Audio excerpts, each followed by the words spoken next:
Assalamualaikum warahmatullahi wabarakatuh. Bismillahirrahmanirrahim. Alhamdulillahi rabbil alamin. Allahumma salli wa sallim wa barik ala sayyidina Muhammad wa ala alihi wa sahbihi ajma'in. Para santri kelas 12 Madrasah Aliyah Normal Islam Putra,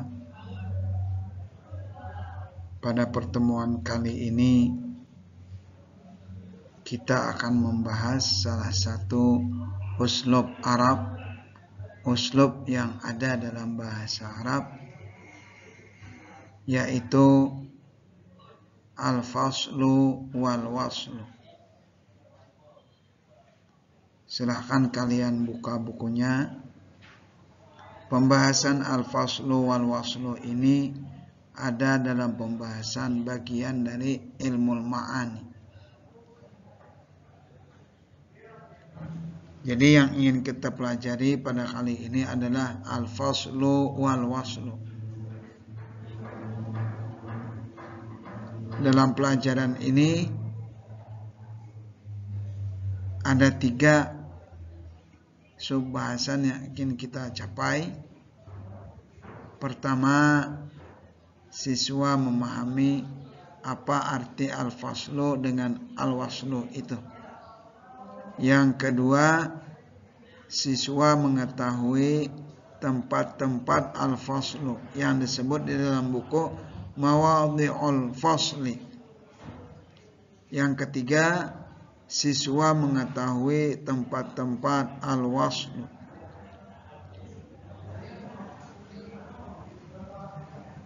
Coba kalian perhatikan contoh berikut. Yang pertama, zahaba Aliyun wa qadima Umar. Kalimat ini terdiri 2 ibarah. Ibarah pertama, zahaba Aliyun. Ibarah kedua, qadima Umar. Ada 2 ibarah atau kalimat. Nah, antara 2 kalimat ini dihubungkan dengan kata penghubung dalam bahasa Arab, yaitu waw. Maka menjadi zahaba Aliyun wa qadima Umar. Uslub ini yang disebut dengan al-waslu, Berarti nanti al-waslu itu menyambungkan, yaitu menggabungkan 2 buah kalimat dengan kata penghubung, yaitu waw.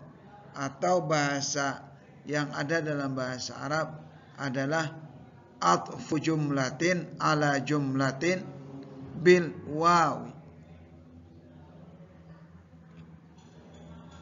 Sekarang coba kalian perhatikan contoh yang kedua. Qala asy-Syafi'i rahimahullah. Kalimat pertamanya adalah qala asy-Syafi'i. Kalimat keduanya adalah rahimahullah. 2 kalimat. Tetapi berbeda dengan 2 kalimat di atas. Ternyata kedua kalimat ini tidak dihubungkan dengan kata penghubung waw. Qala Syafi'i rahimahullah. Nah, uslub yang seperti ini dinamakan dengan al-faslu. Yang asal artinya al-faslu itu adalah memisahkan, memutus. Kalau al-waslu tadi itu atfu jumlatin ala jumlatin bil waw, berarti al-faslu di sini adalah al-faslu tarku atfi jumlatin ala jumlah. Tarku, meninggalkan, memutuskan, tidak mengatafkan, tidak menghubungkan kalimat kedua dengan kalimat yang pertama. Itu yang disebut dengan al-fasl. Nah, itu bagian pertama yang ingin kita pelajari. Apa perbedaan antara uslub al-faslu dengan uslub al-wasl. Kesimpulannya saya ulangi, al-waslu itu adalah menghubungkan dua kalimat.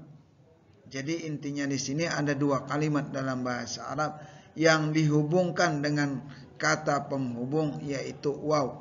Khusus kata penghubungnya waw. Kalau dua kalimat itu dihubungkan dengan kata penghubung waw, maka itu yang disebut dengan al-waslu. Tetapi sebaliknya, kalau dua kalimat itu tidak dihubungkan dengan kata penghubung waw, maka itu disebut dengan al-faslu. Contohnya tadi, qala al-Imam Syafi'i rahimahullah. Kemudian kita akan lanjutkan bagian pertama ini adalah mawadhi'ul fasli. Tempat-tempat di mana saja yang harus kalimat itu terputus, tidak boleh dihubungkan dengan kata penghubung waw. Ada 3 nanti yang disebutkan di dalam buku. Tempat-tempat al-faslu itu 1, yaitu apabila antara kalimat, dua kalimat yang disebutkan, apabila antara kalimat pertama dengan kalimat kedua mereka memiliki koneksi, hubungan yang kuat. Kalimat yang kedua itu erat kaitannya dengan kalimat pertama. Koneksi namanya dalam bahasa balaghah yang disebut dengan kamalul ittisal. Hubungannya sangat sempurna. Kamalul ittisal ini oleh ulama balaghah disebutkan ada 3 bentuk nanti. Pertama, bisa kalimat itu disebut kamalul ittisal. Kalimat kedua dengan kalimat pertama memiliki hubungan yang sangat kuat. Kapan? 1, apabila kalimat kedua itu merupakan taukid, menegaskan terhadap kalimat yang pertama. Contohnya di dalam buku bait syair yang pertama, wa maddahru illa min ruwati qasaidi. Ungkapan ini artinya ad-dahru masa. Maksudnya orang-orang yang berada hidup pada masa itu. Orang-orang yang semasa penyair yang hidup pada masa itu, mereka itu hanya meriwayatkan lagu-lagu penyair, kasidah-kasidah penyair saja. Terus penyair lanjutkan dengan bait yang kedua, idza qultu syi'ran asbahat dahru munsyida. Munsyida berdendang, melantunkan lagu. Nah, kalimat kedua ini yang menyatakan setiap kali saya meluncurkan lagu baru, orang-orang pada masa itu ikut berdendang juga dengan lagu itu. Nah, uslub yang kedua ini, kalimat yang kedua ini merupakan penegasan, taukid dari kalimat yang pertama tadi. Orang-orang yang semasa penyair hanyalah pelantun lagu-laguku, kasidah-kasidah penyair. Kemudian bait syair yang kedua artinya, setiap kali aku meluncurkan lagu baru, orang-orang pun ikut mendendangkannya. Kalimat yang kedua ini merupakan taukid dari kalimat yang pertama. Ini berarti kalimat yang kedua ini erat kaitannya dengan kalimat yang pertama. Ini bagian pertama dari yang disebut dengan kamalul ittisal. Jadi kalau kalimat yang kedua dengan kalimat yang pertama memiliki koneksi yang kuat, itu disebut dengan kamalul ittisal. Kamalul ittisal ini terlihat pada 3 bentuk. Pertama, apabila kalimat kedua merupakan taukid, menegaskan terhadap kalimat yang pertama. Itu yang pertama. Kedua, termasuk juga disebut kamalul ittisal kapan? Apabila kalimat kedua merupakan bayan, penjelasan terhadap kalimat yang pertama. Contohnya, an-nasu lin-nasi min badwin wa hadiratin. An-nas, manusia. Orang-orang. Lin-nas, mereka itu tercipta untuk orang lain. Baik orang itu orang pedesaan, badwin, wa hadiratin, ala orang kota, perkotaan, orang kampung dengan orang kota sama, satu sama lainnya saling membutuhkan. Itu isi pesan dari kalimat yang pertama ini. Kemudian penyair menyebutkan kalimat yang kedua, ba'dun li ba'din wa illam yash'ura khadam. Sebagian satu sama lainnya, ba'dun sebagian, li ba'din bagi sebagiannya yang lain, mereka itu pada hakikatnya wa illam yash'ura, sekalipun mereka tanpa sadar, itu mereka menjadi khadamu, menjadi pembantu bagi yang lain. Manusia baik orang pedesaan atau perkotaan tercipta untuk orang lain. Kemudian kalimat yang kedua, satu sama lainnya saling melayani. Nah, kalimat yang kedua ini merupakan penjelasan bagi kalimat yang pertama. Kalau seperti ini bentuknya, ini juga antara kalimat kedua dengan kalimat pertama terdapat koneksi yang kuat yang disebut dengan kamalul ittisal. Saat yang seperti ini tidak dibolehkan menggunakan kata penghubung waw. Yang ketiga, kamalul ittisal itu bisa terwujud juga apabila kalimat kedua badal, merupakan bagian dari kalimat yang pertama. Contohnya, yudabbirul amra yufassilul ayati la'allakum biliqa'i rabbikum tuqinun. Dalam surah Ar-Ra'd, yudabbirul amr, mengatur semua urusan. Urusan semua makhluk diatur Allah. Kemudian Allah sebutkan yufassilul ayat. Allah lebih memerinci lagi tanda-tanda kebesaran Allah. Yufassilul ayat ini merupakan bagian daripada yudabbirul amra, mengatur semua urusan makhluk. Karena yufassilul ayat ini merupakan bagian dari kata yudabbirul amra, karena itu Al-Quran tidak menggunakan kata penghubung waw. Karena ini juga termasuk kamalul ittisal. Yudabbirul amra artinya mengatur urusan makhluk.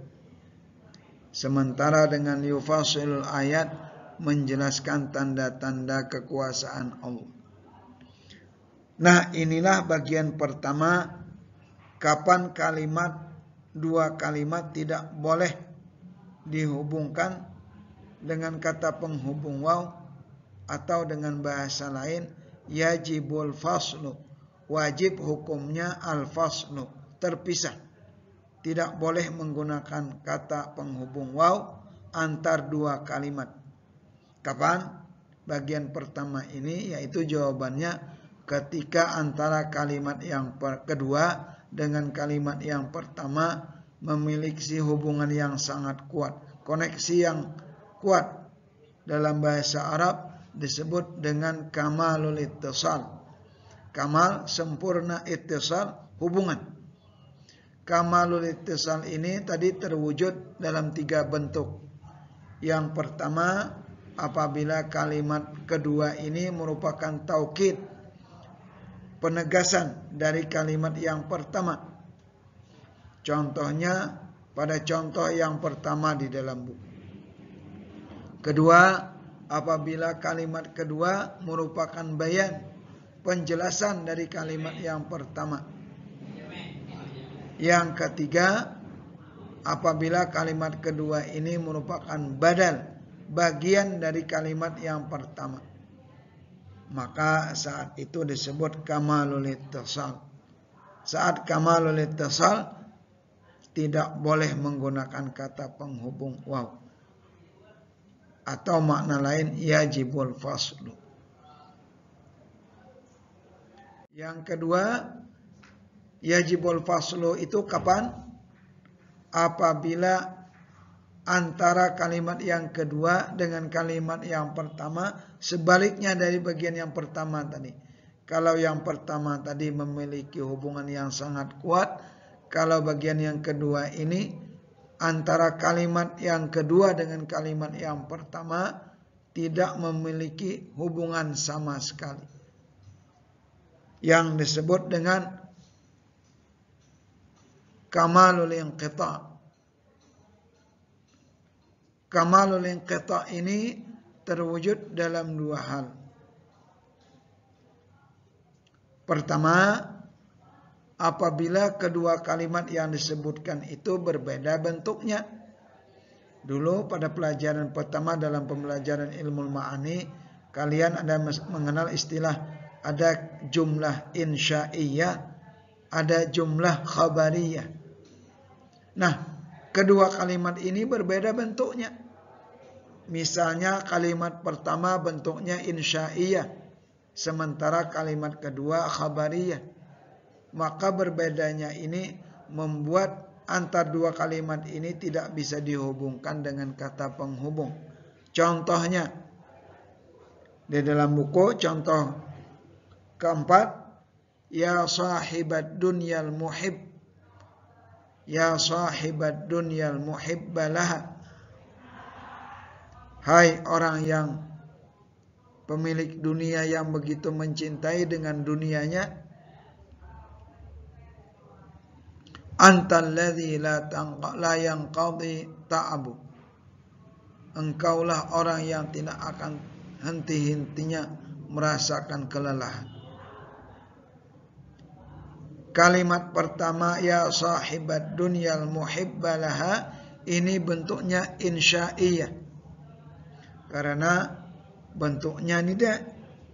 Nida itu termasuk kalimat yang insya'iyah. Sementara antal ladzi la yanqadi ta'abuh ini termasuk jumlah khabariyah. Nah, berarti kalimat yang pertama insya'iyah, kalimat yang kedua khabariyah. Berbeda. Karena itu antara kalimat pertama dan kedua ini tidak boleh dihubungkan dengan kata penghubung, yaitu waw. Ini yang disebut dengan kamalul inqita', tidak memiliki koneksi yang kuat antar kedua kalimat tersebut. Yang kedua, kamalul inqita' juga terwujud ketika kedua kalimat yang disebutkan maknanya tidak memiliki hubungan apa-apa. Contohnya, innamal mar'u bi asgharaihi. Orang itu dinilai bi asgharaihi dengan dua yang dia miliki, yang kedua-duanya kecil. Yaitu maksudnya di sini adalah lidah dan hati. Nilai seseorang itu dinilai dengan lidah dan hatinya. Terus dilanjutkan, kullu mri'in rahnun bima ladai. Dan semua orang seluruhnya rahnun, tergadai. Maksudnya tergadai akan dibalas sesuai dengan apa yang dia lakukan. Nah, makna ungkapan yang kedua ini sama sekali tidak terkait dengan makna yang pertama tadi. Berarti makna kalimat pertama dengan makna kalimat yang kedua tidak ada hubungannya. Maka ini juga disebut dengan kamalul inqita. Dua hal ini yang disebut dengan kamalul inqita. Apa antara kalimat pertama dengan kalimat yang kedua tidak memiliki koneksi yang kuat. Maka saat yang seperti ini juga tidak boleh menggunakan waw. Yajibul faslu. Dua. Jadi saya ulangi, yajibul faslu. Pertama, kalau terdapat antar kalimat yang kedua dengan kalimat yang pertama terdapat kamalul ittisal, hubungan yang kuat. Kapan? Kalau kalimat kedua merupakan taukid dari kalimat yang pertama, atau kalimat yang kedua merupakan bayan dari kalimat yang kedua pertama, atau bisa juga kalimat yang kedua merupakan badal, bagian dari kalimat yang pertama. Yang kedua, yajibul faslu. Kapan? Kalau antar kalimat yang pertama dengan kalimat yang kedua tidak memiliki koneksi, yang disebut dengan kamalul inqita. Kamalul inqita ini bisa dilihat dalam dua hal. Pertama, apabila kalimat keduanya itu berbeda bentuknya. Kedua, apabila kedua kalimat itu maknanya tidak memiliki hubungan, kaitannya pembahasan. Yang ketiga, yajibul. Ini arti dari bait syair tadi, nilai seseorang terletak di hati dan di lidahnya. Setiap orang akan dibalas timpal dengan apa yang dia lakukan. Nah, yang ketiga, yajibul faslu. Kapan? Apabila kalimat kedua merupakan jawaban dari jawaban yang timbul dari kalimat pertama. Maksudnya, setelah mendengar kalimat yang pertama, orang biasanya ada pertanyaan yang tersirat. Nah, jawaban terhadap pertanyaan yang tersirat itu tidak membolehkan menggunakan dengan waw. Yajibul faslu. Contohnya, laisal hijabu bimuqsin ankali amala. Inna sama'a turajja hina tahtajib. Laisal hijab artinya penyair mengatakan begitu ada orang yang menghalangi beliau untuk berjumpa dengan orang yang penyair puji, yaitu pejabat pada saat itu, terdapatnya penghalang untuk berjumpa Anda maksudnya orang yang penyair puji, tidaklah melenyapkan harapanku. Saat mendengar itu tersirat pertanyaan, kenapa sampai begitu? Maka penyair jawab, itu bisa terjadi sebagaimana langit itu makin diharapkan ketika dia tertutup awan. Sesungguhnya matahari semakin diharapkan kehadirannya ketika tertutup awan. Nah, inilah 3 mawadhi'ul fasli. Bahasa dalam al-qaidah, yajibul faslu fi thalathati mawadhi'. Pada 3 tempat. Pertama, apabila antara ayyakuna bainal ibaratil tsaniyah wal ibaratil ula itu terdapat kamalul ittisal. Kamalul ittisal tadi ada 3 bentuknya. Pertama, apabila kalimat kedua merupakan taukid dari kalimat yang pertama, atau kalimat yang kedua bayan dari kalimat yang pertama, atau kalimat yang kedua merupakan badal, bagian dari kalimat yang pertama.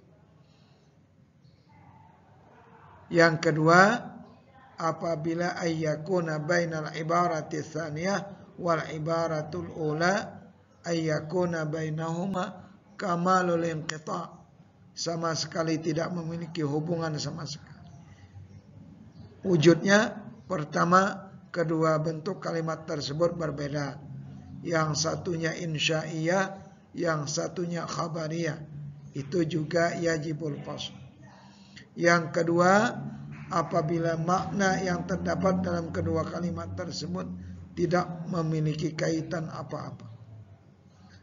Nah, yang ketiga, apabila kalimat yang kedua ini sepertinya merupakan jawaban dari pertanyaan yang timbul dari uslub yang pertama. Pertanyaan itu muqaddar, tersirat, bukan disebutkan, tersirat. Ketika mendengar uslub yang ibadah yang pertama, timbul pertanyaan, tersirat pertanyaan. Nah, untuk menjawab pertanyaan yang tersirat itu, penyair menyebutkan kalimat yang kedua. Dan kalimat yang kedua ini tidak dimulai dengan kata penghubung waw. Nah, itulah 3 tempat mawadhi'ul fasli yang tidak boleh menggunakan waw. Pada pertemuan berikutnya kita akan lanjutkan dengan mawadhi'ul wasli, di mana saja tempat-tempat yang diharuskan menggunakan kata penghubung waw. Para santri sekalian yang berbahagia, ini pembahasan kita kali ini, mudah-mudahan ada manfaatnya. Hadanallahu wa iyyakum ajma'in. Assalamualaikum warahmatullahi wabarakatuh.